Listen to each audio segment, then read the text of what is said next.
El costeo, como ya lo habíamos comentado, por lo menos desde un punto de vista muy de pasada, muy general, a la hora de iniciar la explicación de este módulo, es un proceso progresivo. El costeo no es algo que nosotros podamos determinar con precisión, con exactitud, muy al inicio del proyecto. Al inicio del proyecto vamos a tener una idea muy aproximada, quizás podamos realizar un costeo aproximado en base a analogía, es decir, en base a la comparación con proyectos anteriores, en base a información de otros proyectos, pero no va a ser un costeo preciso. Es algo que podríamos llamar un costeo de orden de magnitud.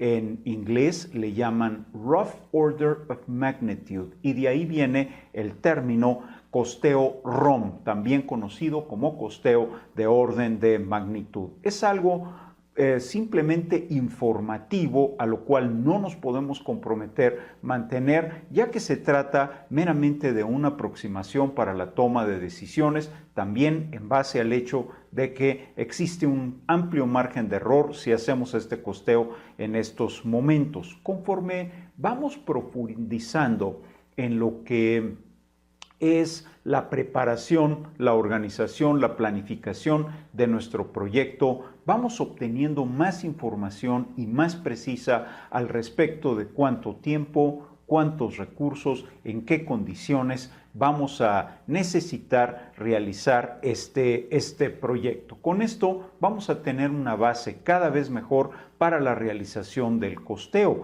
Al culminar nuestra organización y preparación, o si gustan ustedes ponerlo en términos, al terminar lo que es nuestro diseño y nuestra planificación detallada, tenemos elementos para hacer un costeo mucho mejor.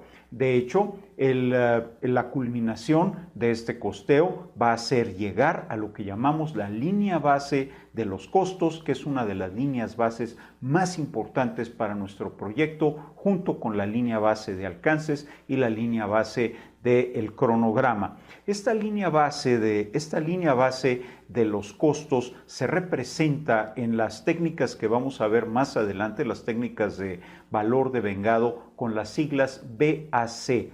BAC viene del inglés Baseline at Completion, es decir, la línea base al terminar o una vez habiendo completado el proyecto.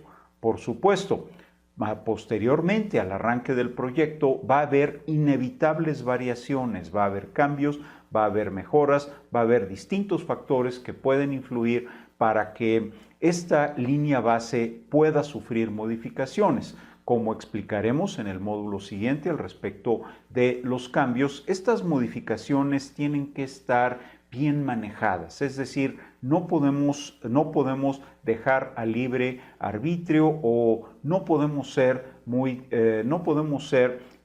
demasiado laxos en términos de cómo vamos a manejar estas variaciones o estos cambios. Tiene que haber un procedimiento de autorización. A la hora de que se autoriza un cambio a la línea base, los costos y por lo tanto el presupuesto del proyecto van a subir.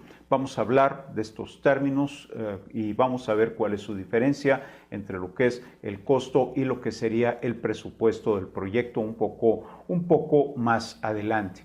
En realidad, el costo total del proyecto ya realizado solo lo vamos a conocer cuando hayamos terminado el proyecto. Suena una verdad de perogrullo, pero piensen ustedes que la línea base que establecimos al terminar el diseño y la planificación detallada no se va a conservar íntegra exactamente igual para la enorme mayoría de los proyectos. Va a haber cambios, va a haber modificaciones y lo que vamos a hacer, como veremos en el capítulo siguiente o en el módulo siguiente, va a ser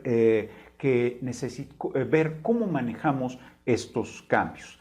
En otras palabras, aún hasta el final del proyecto, el costeo sigue siendo un proceso progresivo, y esta es la idea como tenemos que verlo. Esto no quiere decir de ninguna manera que hagamos el costeo a la ligera. El costeo es fundamental desde el punto de vista de la empresa que ejecuta el proyecto, es fundamental desde el punto de vista de lo que va a ser la posibilidad de obtener o no una utilidad, o incluso, ya no digamos una utilidad, en algunos proyectos que llegan a tener cero margen, simplemente evitar la posibilidad de pérdidas. Es un proceso, en otras palabras, sumamente delicado.